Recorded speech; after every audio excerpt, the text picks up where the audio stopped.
On today's lesson, I'm going to give you a few tips and cues to hit better doubles volleys. These are ideas that help me become an All-American, win national championships, and make it all the way to the US Open. So let's get started.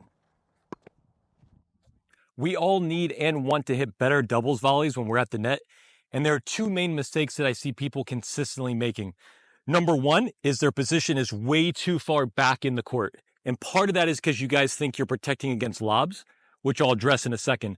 But when you stand deeper in the court, you're actually giving your opponent more room to dip the ball low at your feet. The second thing that goes hand in hand with that is you guys are standing up too tall in general. So this might be a ready position. So now that I'm farther back in the service box and I'm up tall, if you dip it, I'm going to have to drop my racket head, which number one, I might not even make the volley. But if I do, I'm likely popping it up and now my opponent can attack me. So two things that I highly recommend that worked for me. Number one, we're going to pretend like we're sitting in a chair, okay? I don't know if I'm actually that low. This way, if my opponent dips it, I can still keep my racket head nice and high. If they end up hitting higher than I think, it's very easy to stand up and crush a volley. But if this is my ready position and you dip a ball low, I'm not going to be able to sit down in time, okay? The second thing is I like to get closer to the net. So I have forward momentum. I'm sitting in that chair and I can be here. That allows me to have more angles. It allows me to make more volleys and finish more volleys. Now, some of you might say, well, if you're that close, you're easily going to get lobbed. Two rebuttals to that claim. Number one, Louis Caillet, the great Louis Caillet, came on my podcast and clearly demonstrated that if you can get to 1 yard behind the service line, you can cover about 90% of all lobs that are hit. So if I'm standing here, it's really not that far a distance to get 1 yard behind the service box. It's about 3 steps for me. For you, it could be 4. You can easily do that before the slow lob gets over your head. The second thing is, as you start paying attention, lobs are super readable. So if my opponent comes to the net and they look like they're going to crush the ball, they're likely not going to change their mind last second and lob. Lobs usually look like people are leaning back, they're on their back foot. And when I see that, I obviously don't close right on top of the net. I probably hold my position a little longer. So two very important things. Pretend like you're sitting in a chair and make sure you have forward momentum. And I'm actually going to go out and try to demonstrate these two things right now so you can take a look. So of course the chair we have is actually super low. So I'm kind of sitting on the armrest. But you can see when I'm in this low ready position, it's easy for me to keep my racket head up. And these feeds aren't going over the net by that much, but I'm still able to keep the racket head high and drive through these volleys because of this low ready position. I'm also stepping in so I'm closer to the net, which makes things easier and the ball won't drop below my own waist.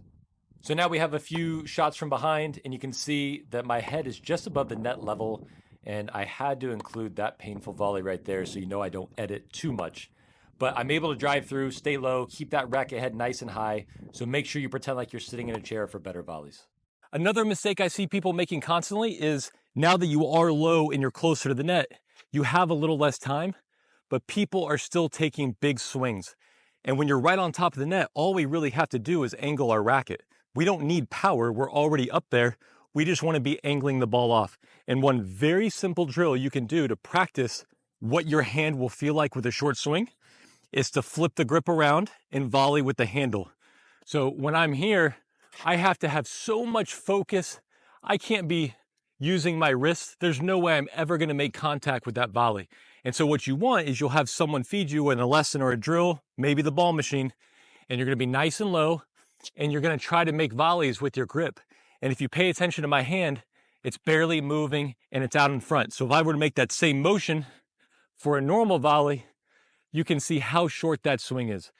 This is a very difficult drill, and honestly, it's irrelevant whether you can actually make the volley with your grip, but I'm going to go out and try to show you some of these in action as well.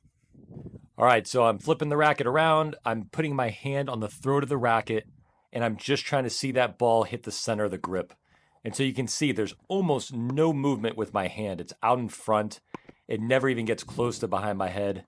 After this one, I started to get cocky and said, man, I'm actually pretty good at this.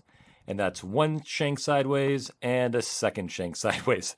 So don't get too cocky, but this is a great way to keep your hand and your backswing super short.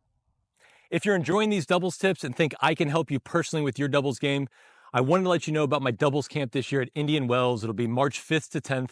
3 days of personalized instruction. We'll have a 4-to-1 coach to player ratio. I'm going to get you courtside seats to the BNP and the night sessions. And I'm also going to give you gift bags from my sponsors, Vuori, New Balance, Yonex, Geology. So many cool brands are helping out with this. It's an awesome time. I've done 2 camps in the past. I've had great relationships with my players. They've had a blast and they've also improved. So I'm going to put all the details to that camp in the show notes, as long as my email. So if you're interested in working with me on your doubles game personally, check that out. So those first 2 tips had to do a lot more with offensive volleys, but we also have defensive volleys in the net. And so if you see someone coming up to the net and they look, number 1, they've moved up in the court, but number 2, they look like they're about to rip it, I don't advise you closing the net. I would back up if it was me. So I'm still staying low, but I see your aggressive body language and I'm backing up, okay? Number 2 is when I see that you're about to rip at me, I get ready for a backhand volley. So I can take away anything on this side of my body. I can play defense in the middle, and even in a pinch, which I've done many a time in a match, I can actually hit a backhand volley from here if you hit it super fast. Now the problem is if you sit for a forehand volley, anything on this side of your body is easy, but because my arm is going to get trapped by my body, it's very difficult to go far over here and defend the middle, and there's 0 chance I'm going to defend that side. So when I see you stepping up and ready to rip, I'm just sitting on my backhand volley. And the other thing too is if you're going to hit fast, if you hit it to me at head height, that ball is going deep, okay? If it goes in my head slow, I have plenty of time to react. If it goes in my head fast, I don't have to hit it. The other thing, because I'm low, is if you hit really fast below my knees, your ball's going to go in the net.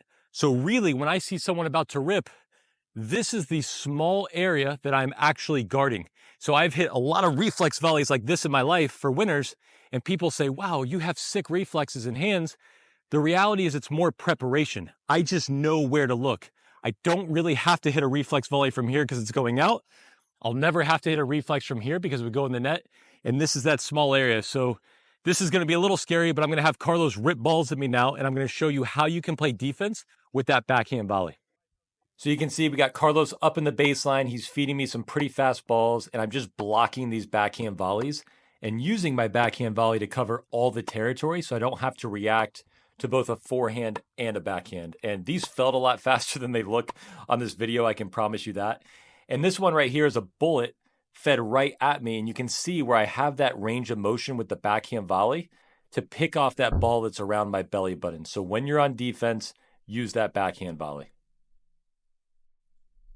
So keep these few tips in mind and give it some time to cook. I mean, you're not going to go out in your next practice, work on these things, and automatically volley like someone who's in the US Open. It's going to take you time, but if you can stay low, move forward with a short swing, and then if you find yourself on defense, focus on that backhand volley, I think you'll find you get a lot better at the net in doubles.